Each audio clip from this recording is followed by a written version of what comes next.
orucumu bu ayda həqiqi oruç tutanların orucundan qərar ver. Həqiqi oruc tutmaq yəni nə?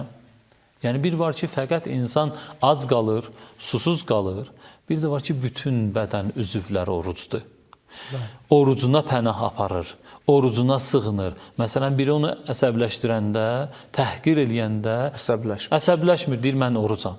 Gözü də orucdur. Bəli, bu çox mühümdür. Bəli, bu çox mühümdür. Məsələn, Peyğəmbər sallallahu buyurur ki, "Mə min abdin salihin yuştəm." Elə bir salih bəndə yoxdur ki, yuştəm, ona nalayiq söz deyirlər, təhqir olunar. Fəyəqulu inni saimun və deyə ki, mən orucam, salamun aleyk və salamun aleyk bu cür deyə.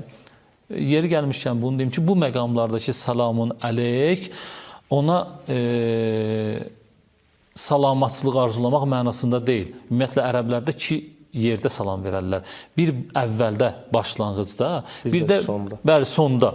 Məsələyə xitam verəndə. Bu və Qur'an-ı Kərimdəki cahillərin müqabilində deyir, salam ver, salamun aleyk. Bu o salamlardan ki, söhbətə xitam verirsən.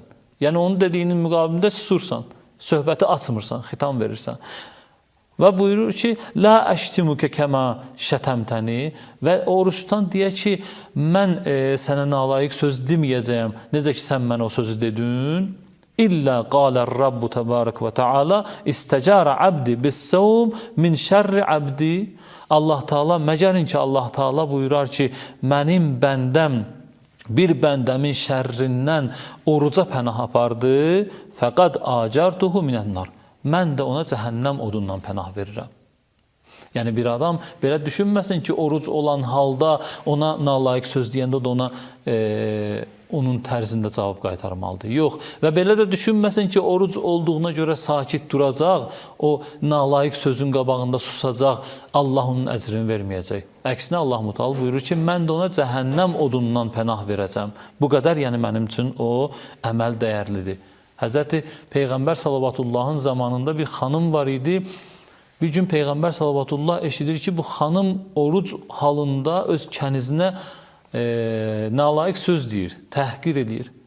Peyğəmbər sallallahu buyurur ki, onuncu yemək götürün. O xanım deyir ki, mən orucam, yeməyi neynirəm, yeyə bilmərəm.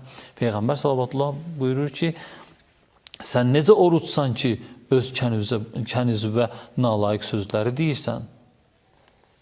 Oruc fəqət yemək və sudan özünü çəkindirməkdən ibarət deyil. İmam Sadiq Ağa bu hadisənin ardınca belə buyurur ki, İzə sumtə fəlyəsum səm'ukə və bəsarukə minəl haram vəl qabih.